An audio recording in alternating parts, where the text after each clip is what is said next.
Take those lips away that so sweetly were first worn, and those eyes that make you pain.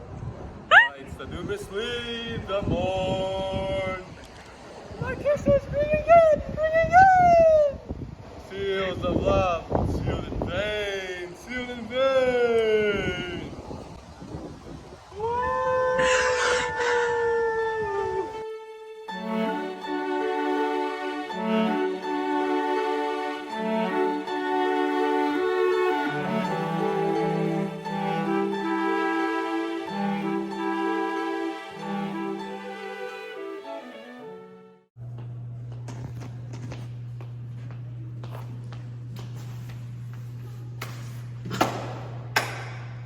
How now, fair maid? I've come to know your pleasure. That you might know it would much better please me than to demand what is. Your brother cannot live! Even so, heaven keep your honor. You may he live a while, and it may be as long of you as you or I. Yet he must die! Under your sentence, Yes. when I beseech you, that in his reply, longer or shorter, he may be so fitted, that his soul sicken me. Ha! Then I shall pose you quickly.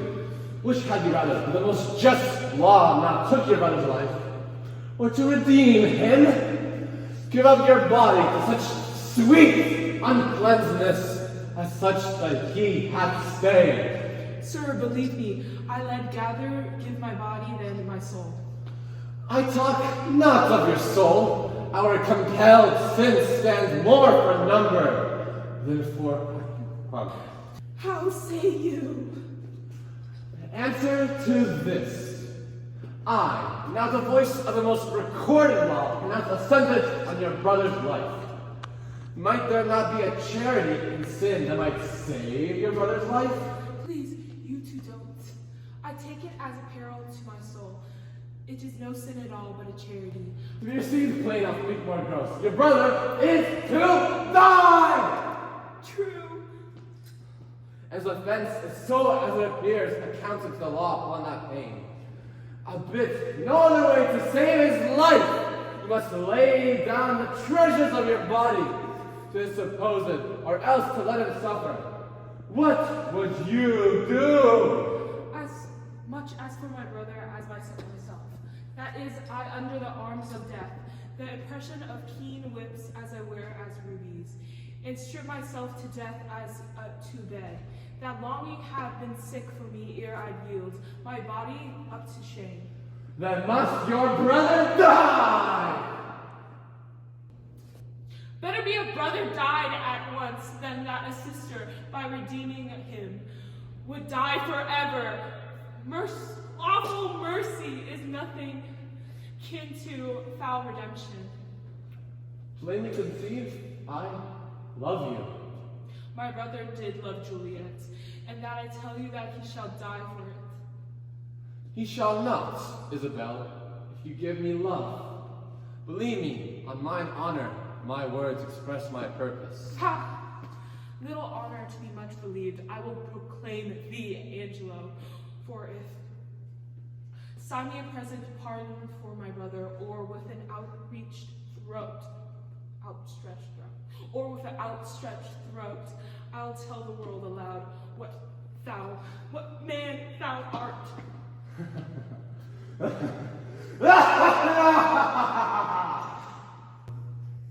Who will believe thee, Isabel? My unsoiled name, my vouch against you, and my place in the state will sow your accusation overaway, that you shall stifle in your own report. Fit thy consent to my sharp appetite. Redeem thy brother by yielding up thy body to my will, or else he must not only die the death, but thy kindness shall his death draw out to lingering sufferance. Answer me tomorrow, or by the affection that guides me the most, I'll prove a tyrant to him. The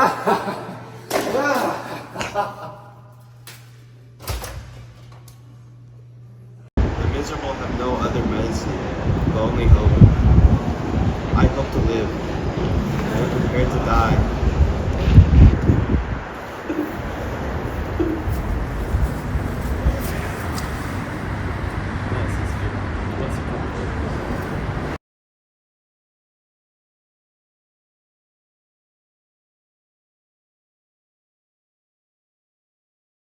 Why give you this shame? Think you I can resolution of fetch from flowery tenderness? If I must die, I will encounter darkness as a bride, and put it in mine arms. Dost thou think, Claudio, if I would yield him my virginity, thou mightst be freed? Oh heavens, it cannot be! As he would give thee from this great offense. So to offend him still, the night's the time that I should do what I abhor to name, or else thou diest tomorrow. Thou shalt not die. Oh, were it my life, I would throw it down for your deliverance as frankly as a pin. Yes, as he affected in him, that thus can make him bite the law by the nose when he would force it? Sure it is no sin, or if the deadly seven is the least. Which is the least? If it was damnable he being so wise, why he for the momentary kick endurably finds? Oh, Isabel. What says my brother? Death is a fearful thing. And a shamed life I hate. Aye, but to die and go we know not where, to lie in cold obstruction in the rot, the sensible warm motion of needed blood, and the delighted spirit to bathe in fiery flood, or to reside in thrilling regions of thick girt ice, to be imprisoned in the viewless wind, and blown with restless violence round about the present world, and be worse and worse with that lawless instinct and thought of mad howling it is to be horrible. The weariest and the loathed worldly life that age, ennui, and imprisonment can lay on nature is a paradise to what we fear of death. Sweet sister, let me live. What sin you do to save a brother's life? Make you dispense with deed so far that you can virtue. Oh, you beast! Oh, faithless coward! Oh, dishonest wretch! Wilt thou be made a man out of my vice? Is not a kind of incest to take life from thine own sister's shame. What should I think? Heaven shield my mother, play my father fair. For which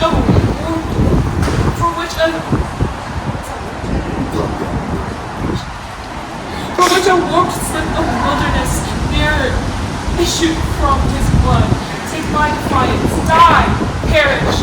Might my bending down prepared thee from thy fate, it should proceed. I pray 1,000 prayers for thy death, no word to save thee. Nay, hear me, Isabel. Oh, Faye, Faye, Faye, thy sin not accidental but a trade. Mercy on thee should prove of itself a bond. 'Tis best that thou diest. Hear me, Isabella. Pardon, my lord. I will not show my face until my husband bid me. What? Are you married? My lord, I do confess I never was married, and I confess beside I am no maid. I have known my husband, yet my husband knows not that ever he knew me. This is no witness for Lord Angelo. Now I come to it, my lord. She that accuses him of fornication in selfsame manner doth accuse my husband, and charges him, my lord, with such a time when I'll depose of had him in mine arms, with all the effect of love. Charges she more than me? Not that I know. No? You say your husband. Why, just my lord, and that is Angelo, who thinks he knows that he never knew my body, but knows he thinks that he knows Isabel's. This is a strange abuse. Let's see thy face. My husband bids me. Now I will unmask.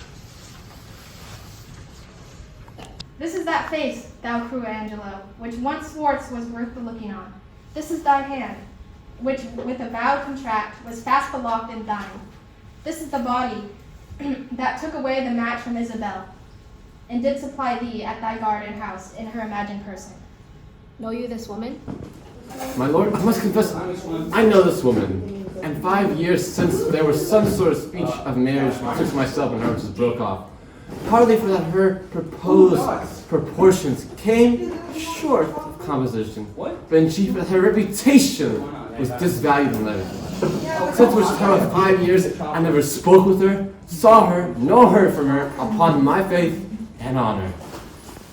Noble prince, as there comes light from heaven and words from breath, as there incense in truth and virtue, I am affianced to man's wife as strongly as words could make up vows. And my good lord, but Tuesday night last gone in Garden's house, he knew me as a wife. As this is true, let me in safety raise me from my knees, or else forever be confixed here, a marble monument. I did but smile till now. Now, good my lord, give me the scope of justice. My patience here is touched. I do not perceive these poor, informal women are no more but instruments of some more mightier members that sets them on. Let me have way, my lord, to find this practice out. Ay, with my heart, and punish them to your height of pleasure. Sir, by your leave, hast thou a word or wit or impudence that yet can do thee office? If thou hast, rely upon it till my tale be heard, and hold no longer out. Oh, my dread lord, I shall be guiltier than my guiltiness to think I can undiscernible. When I perceive your grace, like power divine, hath looked upon my passes, then, good prince, no recession hold upon my shame, but let my trial be mine own confession. Immediate sequence, and then sequent death is all the grace I beg. Come hither, Mariana.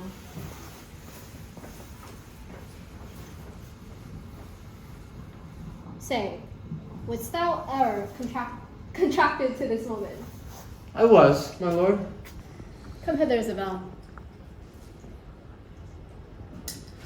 Your fire is now your prince, as I was then, advertising and wholly to your business. Not changing heart with habit, I am still attorney at your service. Oh, give me pardon that I, your vassal, have employed and impaired your unknown sovereignty. Your pardon, Isabel. And now, dear maid, be you as free to us. Your brother's death, I know, sits at your heart. And you may marvel why I obscured myself, laboring to save his life, and would not rather make rash remonstrance of my hidden power. Then let him be so lost, O most kind maid. It was the swift celerity of his death, which I did think with slower foot came on, that brained my purpose. But peace be with him, that life is better life past fearing death, than that which life to fear, make it your comfort. So happy is your brother. I do, my lord. For this new married man approaching here, whose salt imagination yet hath wronged, your well-defended honor you must pardon, for Mariana's sake. But be as adjudged your brother, being criminal in double violation of sacred chastity and of promise breach, thereon dependent for your brother's life. The very mercy of the law cries out most audible, even from his proper tongue. An Angelo for Claudio, death for death. Haste still pays haste, and leisure answers leisure. Like doth quit like, and measure still for measure. Then, Angelo, thy faults thus manifested, which thou wouldst denies thee vantage. We do condemn thee to the very block where Claudio stooped to death, and with like haste, away with him. Oh, my most gracious lord, I hope you will not mock me for having a husband. It is your husband mocked you with a husband, consenting to the safeguard of your honor. I thought your marriage fit, else imputation. For that he knew you, might reproach your life, and choke your good to come for his possession. Although by confiscation they are ours, we do instate and widow you with all to buy you a better husband. Oh, my dear lord, I crave no other nor no better than him. Never crave him, we are definitive. Gentle, my liege. You do but lose your labor. Away with him to death. Oh, my good lord, Isabel, take my part, lend me your knees, and all my life to come, I'll lend you all my life to do you service. Against all sense you do importune her. Should she kneel down in mercy of this fact, her brother's ghost, his pave bed would break and take her hence in honor. Isabel, sweet Isabel, do yet but kneel by me. Hold up your hands, say nothing. I'll speak all. They say best men are molded out of faults, and for the most, become much more the better. For being a little bad, so may my husband. Oh, Isabel, will you not lend me your knee? He dies for Claudio's death.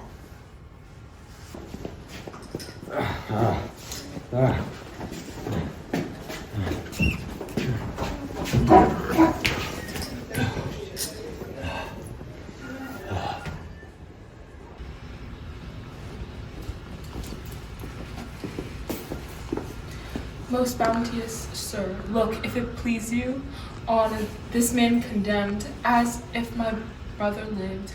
I partially think a due sincerity covering his deeds. Till he look upon me, since it is so, let him not die. My brother had a justice, in that he did the thing for which he died. For Angelo, his act did not take his bad intent, and must be buried, but as an intent that perished by the way. Thoughts are no subjects, intents but merely thoughts. Merely, my lord. Your suit's unprofitable. Stand up, I say. I am sorry that such sorrow I procure, and so deep sticks it in my penitent heart, that I crave death more willingly than mercy. 'Tis my deserving, and I do entreat it. If we be like your brother, for his sake, is he pardoned, and for your lovely sake, give me your hand, and say you will be mine. He is my brother too, but fitter time for that. By this, Lord Angelo perceives he's safe. Methinks I see a quickening in his eye. Well, Angelo, your evil quits you well. Look that you love your wife, her worth yours. I find an apt remission in myself. Slandering a prince deserves it. She, Claudio, that you wronged, look you restored. Joy to you, Mariana. Love her, Angelo. I have confessed her, and I know her virtue. Forgive him, Angelo, that brought you home the head of Ragozine for Claudio's. The offense pardons itself. Dear Isabel, I have motion which imports your good, whereto if you're a willing ear incline. What's mine is yours, and what's yours is mine. So, bring us to our palace, where we'll show what's yet behind, that's meet you all should know.